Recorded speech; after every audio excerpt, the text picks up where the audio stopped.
For those of us who lived through rock's golden years, these moments weren't just musical interludes. They were cultural earthquakes that shaped everything that came after. Today, we're taking a journey through 10 guitar solos that marked the entire history of rock. Number 10. Johnny B. Goode by Chuck Berry. Chuck Berry's 1958 masterpiece gave birth to what we now recognize as the archetypal rock guitar solo.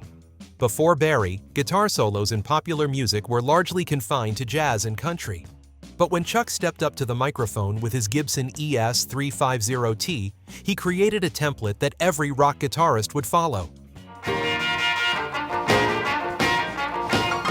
The solo in Johnny B. Goode is deceptively simple, built around the blues scale, but infused with Berry's signature double stops, and his duck-walking showmanship translated into musical notes. What made it revolutionary wasn't complexity, but clarity and attitude. Berry played with a precision and confidence that announced the arrival of the guitar hero. The influence of this solo can't be overstated. Keith Richards has called it the moment rock and roll truly began. The Beatles, the Rolling Stones, and countless garage bands cut their teeth trying to master Berry's licks. Even today, when a guitarist wants to show off their rock credentials, they'll often reach for those familiar Berry phrases.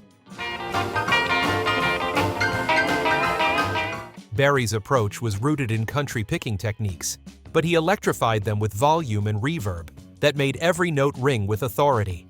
The solo perfectly captures the spirit of 1950s America, optimistic, energetic, and looking toward the future. It's a solo that still sounds fresh today, nearly 7 decades later.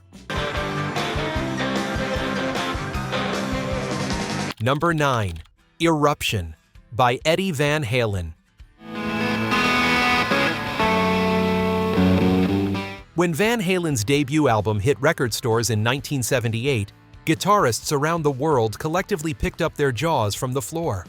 The album's second track, Eruption, was just 1 minute and 42 seconds of Eddie Van Halen doing things with a guitar that seemed physically impossible. The solo opens with what would become Eddie's signature technique, two-handed tapping. While tapping existed before Van Halen, nobody had used it with such speed, precision, and musical intelligence. Eddie's approach wasn't just about showing off technical ability. He created melodies and harmonies that were genuinely beautiful and memorable. The Frankenstrat guitar Eddie built himself became as famous as the solo. Cobbled together from different parts and painted with distinctive stripes, it looked as revolutionary as it sounded. The combination of a humbucker pickup in the bridge position, a Floyd Rose tremolo system, and Eddie's relentless practice schedule created a sound that was entirely new. Eruption didn't just influence guitarists, it changed the entire landscape of rock music. The new wave of British heavy metal, the emerging thrash scene, and eventually hair metal all owed a debt to what Eddie accomplished in less than 2 minutes. Guitar magazines suddenly had to create new terminology to describe techniques that didn't exist before Van Halen.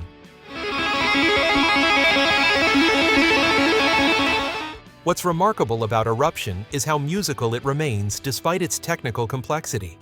Eddie never forgot that he was telling a story, building tension, and releasing it in ways that kept listeners engaged. It's virtuosity in service of the song, even when the song is essentially a showcase for that virtuosity.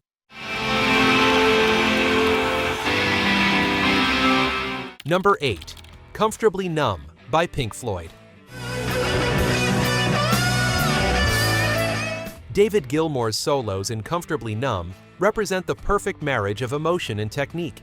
Recorded for Pink Floyd's 1979 concept album The Wall, these solos, particularly the final one, have become touchstones for how to make a guitar sing with human emotion. The song features 2 distinct solos, but it's the climactic final solo that earned its place in rock history. Gilmour builds the tension gradually, starting with bent notes that seem to cry out in pain before launching into phrases that soar above the mix with cathedral-like reverb. Every note feels intentional, every bend perfectly calibrated to extract maximum emotional impact. Gilmour's tone on this track became the gold standard for rock guitar sound. Using a combination of a Fender Stratocaster, a big muff distortion pedal, and careful studio engineering, he created a sound that was simultaneously warm and cutting, smooth and aggressive. The guitar doesn't just play the solo, it becomes the voice of the song's protagonist. The solo structure mirrors the song's narrative about emotional numbness and disconnection. The opening phrases feel hesitant and searching, gradually building confidence until they explode into the soaring melody that defines the track. It's storytelling through guitar playing, a technique that influenced everyone from Slash to John Petrucci.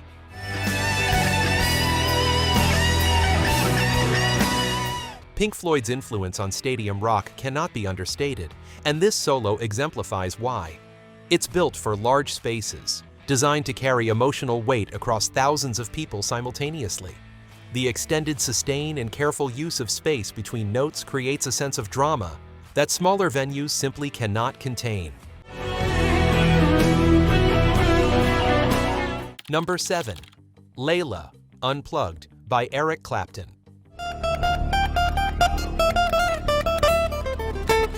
While Eric Clapton's original 1970 version of Leila, with Derek and the Dominoes, was groundbreaking in its own right, his 1992 acoustic reimagining for MTV Unplugged created something entirely different and arguably more powerful.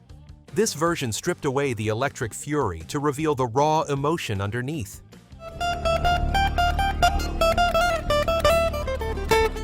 The acoustic arrangement forced Clapton to approach the song from a completely different angle. Where the original was driven by passion and frustration, the unplugged version feels contemplative and mature. The guitar work became more intricate, with finger-picked passages replacing power chords and subtle dynamics replacing volume. What made this performance historically significant was its timing. In 1992, alternative rock was dominating the airwaves, and many assumed that guitar heroes like Clapton were relics of a bygone era. The success of MTV Unplugged proved that great songwriting and musicianship could still find an audience, even in stripped-down formats.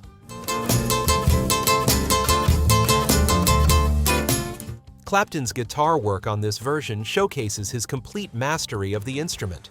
He moves seamlessly between rhythm and lead parts, creating a full musical landscape with just one acoustic guitar. His touch is impeccable. Every note rings with the clarity that comes from decades of dedicated practice. The performance also demonstrated how great songs can be reinvented without losing their essential character. The acoustic Leila feels like the same song, but viewed from a different life stage. More reflective, less urgent, but no less powerful. It opened the door for countless other artists to revisit their catalogs in acoustic formats. Number 6. Bohemian Rhapsody by Queen. Brian May's guitar work on Bohemian Rhapsody helped create one of rock's most ambitious and successful experiments. When Queen released this 6-minute opus in 1975, radio programmers said it was too long and too strange to be a hit. They were spectacularly wrong. May's approach to the guitar parts was as unconventional as the song itself. He layered multiple guitar tracks to create orchestral textures, using his homemade red special guitar, and a network of effects to build walls of sound that supported the song's operatic middle section. The guitar didn't just provide solos, it became part of the song's theatrical architecture.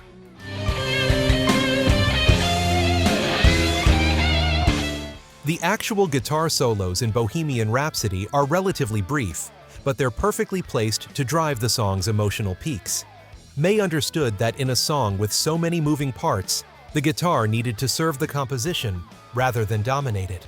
His restraint made the moments when he did step forward all the more powerful.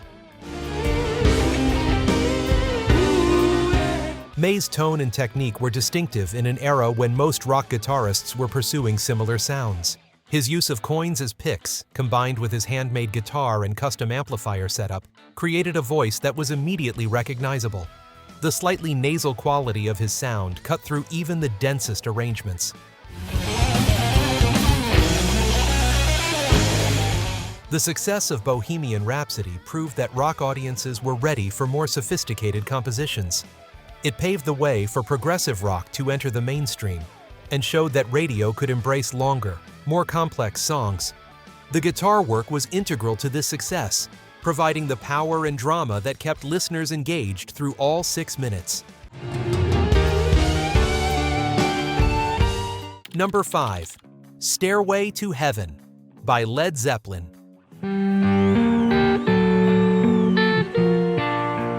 Jimmy Page's guitar work on Stairway to Heaven represents the perfect blueprint for epic rock composition.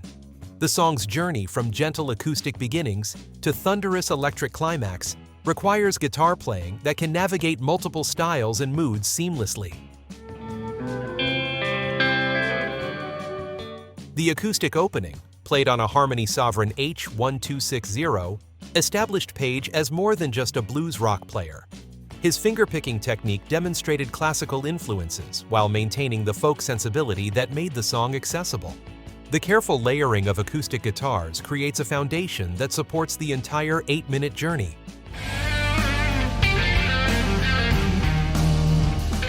When the electric guitars enter, they do so with restraint that makes their eventual dominance all the more powerful. Page builds the arrangement gradually, adding elements that push the song toward its climactic solo without rushing the process.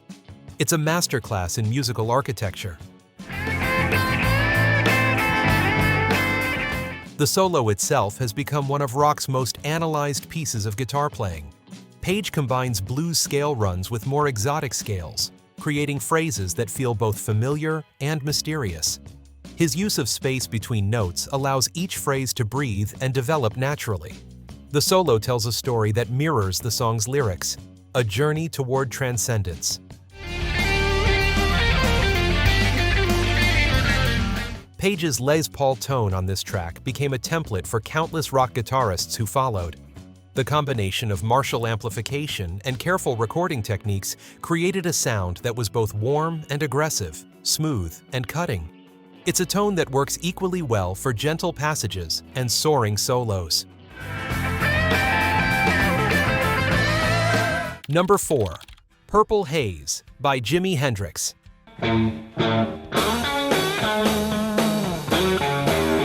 Jimi Hendrix's guitar work on Purple Haze didn't just introduce new sounds to rock music, it announced the arrival of a completely new way of thinking about the electric guitar. Released in 1967, the song showcased techniques and tones that seemed to come from another planet. The opening chord alone was revolutionary. Hendrix's use of the augmented chord created a dissonance that was both unsettling and irresistibly catchy. Combined with his use of feedback and distortion, it created a sonic landscape that was psychedelic in the truest sense. It altered perception. Hendrix's approach to the guitar solo was unlike anything that had come before. Where previous rock solos were largely based on blues scales and conventional phrases, Hendrix incorporated jazz harmonies, Eastern scales, and pure noise in ways that somehow remained musical. His use of the whammy bar wasn't just for effect, it became an integral part of his melodic vocabulary. The technical innovations Hendrix employed on Purple Haze influenced guitar playing for decades. His use of feedback as a musical element rather than something to be avoided opened up entirely new sonic possibilities. The combination of fuzz, distortion, and creative amplifier abuse created textures that had never been heard before.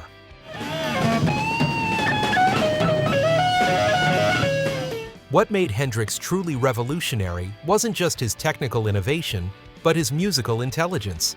He could make the most extreme guitar sounds serve the song rather than overwhelm it. Purple Haze remains accessible and catchy despite its experimental elements, proving that avant-garde techniques could coexist with pop sensibilities. Number 3. Freeird by Lynyrd Skynyrd.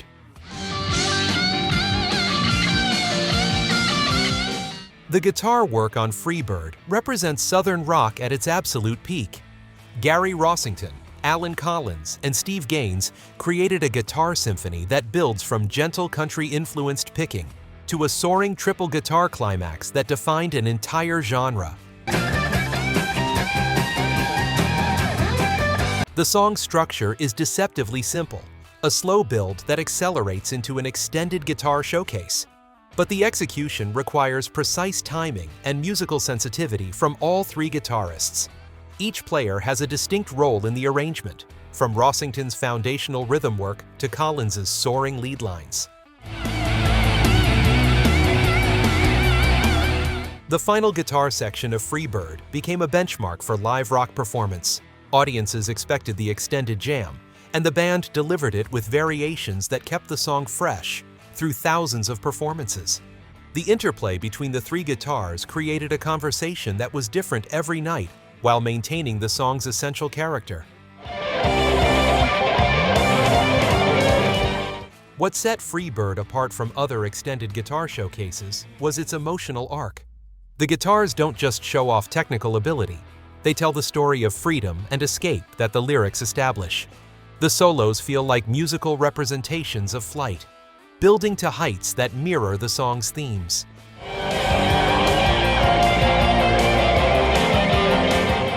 The influence of Freeird on American rock cannot be overstated. It proved that Southern bands could create music as sophisticated and powerful as their British counterparts. The guitar work established templates for dual and triple guitar arrangements that countless bands would adopt and adapt. Number 2. Hotel California by Eagles. The dual guitar solo in Hotel California represents one of rock's most perfect examples of musical collaboration. Don Felder and Joe Walsh created interweaving guitar parts that sound like a single instrument played by someone with 4 hands. The arrangement of the guitar solo is incredibly sophisticated. Felder and Walsh don't just trade off playing lead, they create a harmonic conversation where each guitarist's phrases complement and complete the others.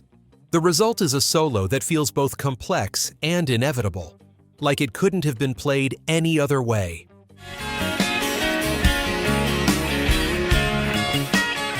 The tones the two guitarists achieve work together perfectly, despite coming from different amplifiers and guitars.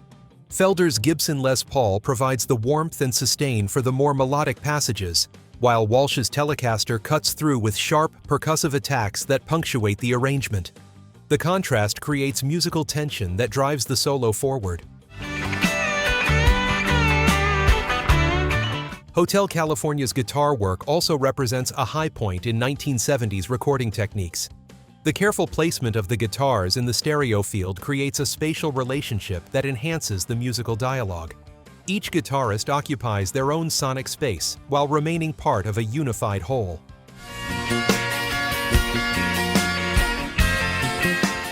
The cultural impact of this solo extended far beyond rock music. Hotel California became one of the most recognizable guitar pieces in popular music, instantly identifiable to multiple generations of listeners. Its combination of accessibility and sophistication made it a gateway for many people into more complex rock music. Number 1. Sultans of Swing by Dire Straits. Mark Knopfler's fingerstyle approach to electric guitar on Sultans of Swing created something entirely unique in rock music. Released in 1978, the song showcased a technique that combined country fingerpicking, jazz sophistication, and rock attitude in ways that had never been heard before. Knopfler's decision to play electric guitar with his fingers, rather than a pick, created a completely different attack and tone. Notes had a softer, more rounded quality that allowed for incredibly fast passages, without the harshness that often accompanies high-speed picking. The technique also enabled subtle dynamic control that added emotional depth to every phrase.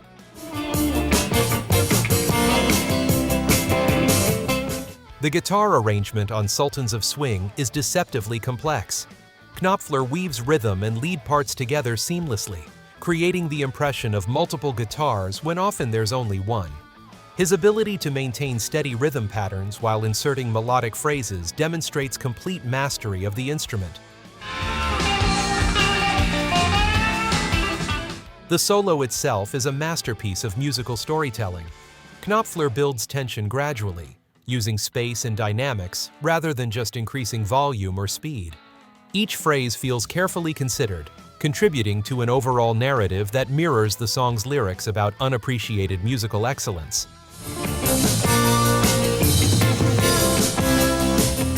Dire Straits' success proved that rock audiences were ready for more sophisticated guitar playing.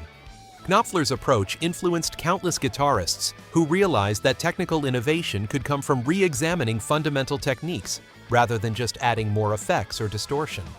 The song's enduring popularity demonstrates that musical intelligence and emotional depth will always find an audience. These 10 guitar solos represent more than just great playing. They're musical landmarks that defined entire eras and influenced countless musicians who followed. From Chuck Berry's pioneering rock and roll blueprint to Mark Knopfler's fingerstyle innovations, each solo opened new possibilities for what rock guitar could accomplish. What strikes me most about these performances is how they balance technical achievement with emotional communication. The greatest guitar solos don't just demonstrate what the player can do, they express what the player feels. They speak to something universal in the human experience, using 6 strings and amplification to create moments of transcendence. For those of us who lived through rock's golden age, these solos weren't just entertainment. They were part of the soundtrack to our lives. They played at parties, on car radios, and at concerts, where we felt part of something larger than ourselves.